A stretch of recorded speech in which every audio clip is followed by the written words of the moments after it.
परिवार की बड़ी बहू सीता सोरेन ने बीजेपी का दामन थाम लिया है। उन्होंने एक पत्र के माध्यम से अपना दर्द बयां किया है कि कैसे वह पार्टी में रहकर खुद को उपेक्षित महसूस कर रही थी। अब उनके आरोपों पर उनकी देवरानी कल्पना मुर्मू सोरेन ने पलटवार किया है। कल्पना ने दिवंगत दुर्गा सोरेन और उनके बलिदानों को याद किया है। उन्होंने कहा कि हेमंत जी कभी राजनीति में नहीं आना चाहते थे, लेकिन वह दुर्गा दादा ही थे जिनके संघर्षों को आगे बढ़ाते हुए हेमंत जी ने राजनीति में कदम रखा था।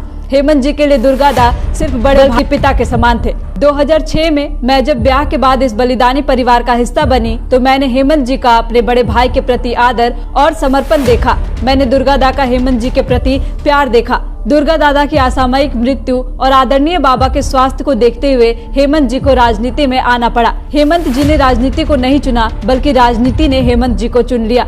वह तो आर्किटेक्ट बनना चाहते थे, लेकिन उनके ऊपर झामुमो, आदरणीय बाबा और स्वर्गीय दुर्गा दा की विरासत और संघर्ष को आगे बढ़ाने की जिम्मेदारी थी।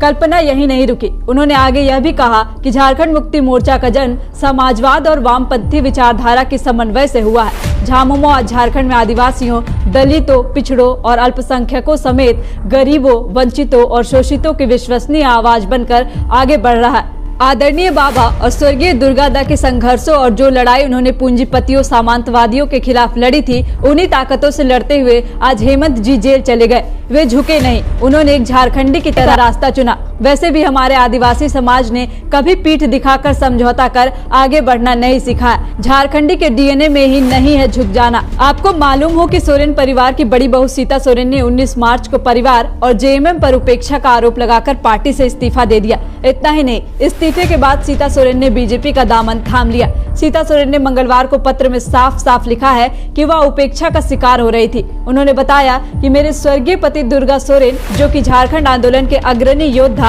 और महान क्रांतिकारी थे, उनके निधन के बाद से ही मैं और मेरा परिवार लगातार उपेक्षा का शिकार हो रहे